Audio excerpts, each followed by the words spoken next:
நம்ம அகாடமி சீரியஸ்ல இப்போ வந்து ஒரு சீரியஸ் பிளாக் பண்ணலாம்னு முடிவெடுத்திருக்கோம். இதுல ஃபர்ஸ்டா நம்ம பார்க்கறது 12th முடிச்சோடனே என்ன படிக்கலாம் அப்படிங்கிறத பார்க்க போறோம். இந்த காலகட்டத்துல அரசியல் வந்து ரொம்பவே உற்று நோக்கி பார்க்க ஆரம்பிச்சிட்டாங்க. பொலிட்டிக்கல் சயின்ஸ் கத்துக்கிட்டு பொலிட்டிக்கல் சயின்ஸை பத்தி தெரிஞ்சுக்கிட்டு இந்த அரசியல் களத்துக்குள்ள வரணும். ஒரு கவர்னன்ஸ் எப்படி இருக்கணும், அதை எந்த மாதிரி நம்ம கொண்டு போகணும், என்ன மாதிரி திட்டங்கள் வந்தா நல்லா இருக்கும், ஒரு 5 வருஷத்துக்கு அப்புறம் என்ன வேணும், ஒரு 10 வருஷத்துக்கு அப்புறம் என்ன வேணும் அப்படிங்கிற அடிப்படை தேவைகளை வந்து சொல்லி கொடுக்கறது தான் இந்த பொலிட்டிக்கல் சயின்ஸ்.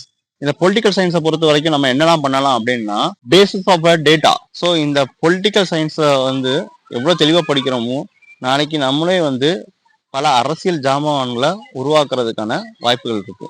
ஸோ இதுதான் வந்து நம்மளோட நெக்ஸ்ட் லெவல் ஆஃப் எஜுகேஷன்ல வந்து ஒரு முக்கியமான இன்னைக்கு எல்லாத்துக்கும் தேவைப்பட வேண்டிய ஒரு சப்ஜெக்டா இருக்கிறது வந்து என்ன அப்படின்னா இந்த பொலிட்டிக்கல் சயின்ஸ் தான். வருங்காலத்துல இந்த மாதிரி பொலிட்டிக்கல் சயின்ஸை எடுக்கிறது வர்ற ஜென்சி இளைஞர்களுக்கு மிக பொருத்தமா இருக்கும். அவங்களாம் அரசியல் படிச்சு அரசியல்வாதியாவோ அட்மினிஸ்ட்ரேட்டிவ் பவர்லயோ நல்ல ஒரு இடத்துக்கு வரணும்னு எங்க ஆண்ட் அகாடமி சார்பாக அனைத்து மாணவர்களுக்கும் நல்வாழ்த்துக்களை தெரிவித்துக் கொள்கிறோம்.